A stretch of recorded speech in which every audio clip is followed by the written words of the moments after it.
आज एवढा बेकार पाचकावेल असं वाटलंच नव्हतं। सकाळची बारी कॉलेज जायचे म्हणून डायरेक्ट पोहोचलो सातारावर। सोन्यांनी मॉक्कर विषय करून डायरेक्ट घुसलो स्टँडवर आपली गेमर कंपनी बसली। तिथनं आम्ही चाललोय चार भिंती कशाला चाललोय तर मला पुढे जाऊन सांगतो। डायरेक्ट खोऱ्यातून चालत आपण पोहोचलो डायरेक्ट चार भिंती बहुतेक ह्याकडे जे चार भिंती ह्याचमुळे ह्या स्पॉटचं नाव चार भिंती असं पडलं असावं। चार भिंतीचा जो मधला स्तंभ आहे ह्यावरती राणी लक्ष्मीबाई म्हणजे आपल्या झाशीची राणी ह्यांचा पूर्ण इतिहास व त्यांचा फोटो पण आहे। पलीकडे साईडला स्वतंत्र संग्रामाची पूर्ण माहिती लिहिली आहे आणि अलीकडे साईडला 1957 सालचा भारताचा नकाशा आहे। मागच्या साईडला रंगोजी बापूजी गुप्ते यांचा फोटो व यांचा पूर्ण इतिहास लिहिला आहे। चार भिंतीचा विषय असा आहे, इथनं पूर्ण सातारा दिसतो त्यामुळे इथं पर्यटकांची संख्या खूप असते। माझा पचका काय झाला ते तुम्ही स्वतः माझ्या तोंडातून ऐका।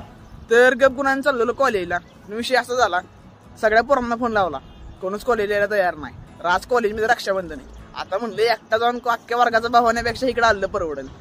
माणसाचा जन्म हा माकडापासून झालाय, जर लाईव्ह उदाहरण म्हणजे आपला साहिल आहे। तिथनं आपण चाललोय घरी, सगळे स्पॉट तुम्हाला दाखवून झाले।